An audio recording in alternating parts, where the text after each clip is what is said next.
All right, so let us now preview once again what's expected over this weekend. The ANC holding its 106th birthday anniversary in East London tomorrow. Our reporter Aldrin Sampear is there. He's been following the ANC, and I'm still giggling as he said he hasn't had too much sleep. It's very tiring following the ANC. Aldrin, I believe you. I absolutely believe you. They've been very, very busy and hit the ground running straight after that conference. How are you doing, and how are things in East London?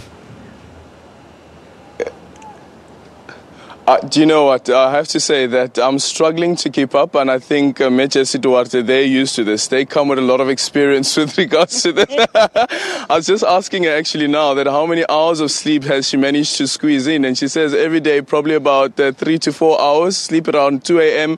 and up again around about 5 a.m. But yeah, it's all the work that's been put in place ahead of the ANC's January 8th statement, the celebration that will be taking place at the Absa Stadium tomorrow. So literally, we are counting down the hours and the seconds towards that moment. And we were speaking earlier on about the dinner that will be taking place later this evening as well. You know, the usual dinner that takes place before the January 8th statement is delivered by the president of the ANC. And Jessie was indicating that they had to change the venue because of there's so much interest in, they have to actually get a bigger place because there's so much interest in this event, the evening of the dinner that will be taking place later this evening. But also, I guess the deputy, or rather the president of Kenya, is possibly going to be part of that dinner. Yes, he will be. He arrives at 11 o'clock today. He'll be met by our deputy president David Mabuza and the treasurer Paul Mashatile. He's shown a very keen interest to be part of the celebration, and we welcome him warmly. So he'll be here tonight. He'll also attend the rally tomorrow. It's actually a couple of days that he's been here. Yesterday he was meeting with President Jacob Zuma in Durban as well. Let's speak about this year, the year 2018, the year being declared the year of Nelson Mandela, but also the year of Mayor Albertina Sisulu as well. I think it's going to be a great year to celebrate, firstly, an icon of our struggle is Nelson Mandela, an internationally known figure. But the mother of the struggles of the people is Albertina Sisulu. She was the mentor of many of us, an incredibly courageous woman, huge integrity, extremely honest, very well organized. And she was an activist since the 50s, during the anti-pass campaigns, the defiance campaigns. She was one of the organizers of the March of the Women to the Union buildings. And one of the remarkable things about her is that when the ANC Youth League was formed, she was the only woman in the room. And little is written about her. But we know her extremely well. And any activist who worked in the 1980s and 1970s will certainly know the dedication of Albertina Sisulu. So we are celebrating her 100 years this year. It will be in October, but we'll have events throughout the year. Coming back to Madiba, throughout the year there'll be various activities. We're encouraging branches of the ANC to have their own Madiba special events, not to wait for a national program of action to arrive, but to work on the theme of unity and to build it around both Madiba and Mama Sisulu, because both these people, one of the things they both did was to connect with the people. After Madiba's release in 1990, one of the first things we did was we traveled throughout the country and met everybody. To me, that was one of the most inspiring things to sit and watch as a person who accompanied him, as he engaged with people who were the enemies of our revolution. And they would never change, actually. But what was important at the time was to get them to buy into a peace decision, a decision to have a transition that was peaceful. And so he worked incredibly hard, and in doing so, he united this country. And there was the moment at the Rugby World Cup, which none of us will forget, an incredible moment. But it wasn't just that moment. There was a culmination of real love a relationship of love that you kindle with the people. And that is who he was. But Albertina Sisulu was very much the same. She could walk into any community, and people would walk around her and ask her for help. She was a nurse by profession, and I think it came naturally to her to insist that when people ask you for help, they're not being a nuisance. They genuinely need your help. Do it. So this year is going to be incredible like that. We met with the Mandela family yesterday, and already 4 dates have been secured. So on February the 11th, we will go to the gravesite. And then we will again have, on his birth date, there's another event that's planned. Also on the 5th of December, in Houghton, something will happen. And then on the 15th of December, back here in the Eastern Cape. But in between, there will be seminars, rallies, discussions. What we'd like people to concentrate on is outreach, getting to know each other, get to know who lives in your community, understand each other. And one comment that was made yesterday by a PEC member of this province was, we're having a cultural ensemble at our rally tomorrow of people from different corners of this province, very different culturally, but where they begin to understand each other when they engage with each other's cultures. We're hoping to have cultural exchanges in the country this year, where people can move from one area, let's say in Toyando, and spend a week here in East London and get to know the people of East London, and the language and the food so we're a country that desperately needs to know each other.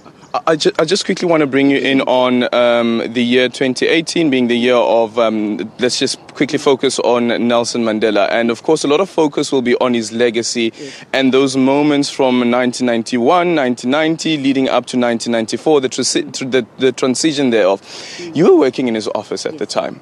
And many will argue that, some may argue that Madiba has sold out. How difficult was that period for him personally?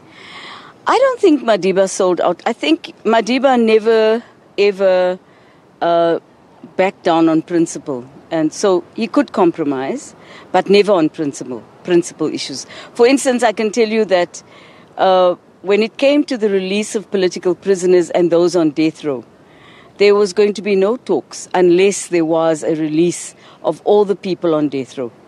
And he was very firm about that. Equally firm was a controversial moment for him, was when he had to say to people, lay down your arms. He was the founding father of Mkhonto Wesizwe and had to go to every single unit in the country and say, we've agreed on talks. And in order for us to get to the table, we've got to put our arms down.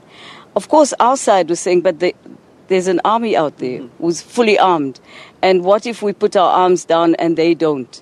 And his view was, let us take this courageous step and do it, because we've got to teach them that peace comes from the people who are the most affected by violence.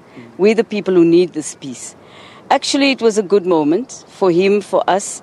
I think where people make some enormous mistakes, Madiba was the leader of our negotiations, but he was working with a team of people. There were moments for him which were incredibly difficult when there was a compromise made, and we all agree on how the land question was going to be handled. At that time, the way it was articulated is articulated in the Constitution, just and equitable, was the best option we could have. But it wasn't the option that the ANC necessarily wanted. The land has to be given back to the people. We're there now. And I think it's taken time, but, to use strong words like selling out is a bit unfair. Because I think when you're trying to stop a war and stop people from dying, I think people who weren't around and didn't understand how many deaths there were would easily say that. At the time we had the Boipatong massacre. We had massacres in KZN. We had, in the West Rand, people being massacred. And we had a war for 90-odd years. People talk about it as if it was simply a walk in the park. We signed petitions. Oh, no. People fought with real hard ammunition, firearms, and everything else. And of course it was subdued because the media wasn't free enough to report. You know. So it's not selling out. It was hard. Unfortunately, we have to end this interview, and I'm just going to quickly on this particular one, celebrating Ma Albertina Sisulu. Yes. Of course, the issue around women in the ANC is brought to light. You, the only woman, the only female in the ANC top 6. There are 3 provinces at least that are going to the NGCs to elect new chairpersons. Yes. What should happen henceforth to ensure that females also find their roles at the highest level of the ANC? Just quickly. Our policy is parity, 50%, 50%, and we must never step away from that. This conference was a setback, frankly speaking. It was a setback because we had 2 women, we've reduced to 1. We've got to push back as women, and unfortunately I have to say this. Women need to support women. And we find the difficulty we have is that women are actually 50% of delegates in any conference, and women support men. Not because women, there are good women in our organization. Support the women. Give women the opportunity to lead because they are pragmatic and they will keep the ANC's policies and values intact. And we're hoping that in the provinces that go to conferences, we'll see a few ANC chairpersons of provinces who are women. Well, that's something that we'll certainly be looking forward to. And quite interesting is this region that we're in, the Amatola region, is a region that also has males. And this region supported Dr. Nkosazana Dlamini-Zuma. And just looking at the outcome of the ANC's elective conference, there's no doubt that there are males as well that are rallying behind the emancipation of women within the ANC. But with the debate and as well as with the lectures that will be taking place around the role that Mayor Albertina Sisulu played. If you remember back in 1955, the launch of the Freedom Charter, the year that she joined the ANC, she was there. She hit the ground running. 10 years later, she was part of the thousands of women marching to the Union building. So certainly the struggle for women within the ANC still continues. And as Mayor Jessie Duarte has indicated, that there needs to be a pushback from women within the ANC as well to make sure that their voices are heard. Certainly, we will continue to cover the ANC's January 8th statement and the preparation ahead of the ANC's January 8th statement. Later on this morning, I'll be speaking to Oscar Mabuyane, the chairperson of the ANC in this province. It's back to you in studio.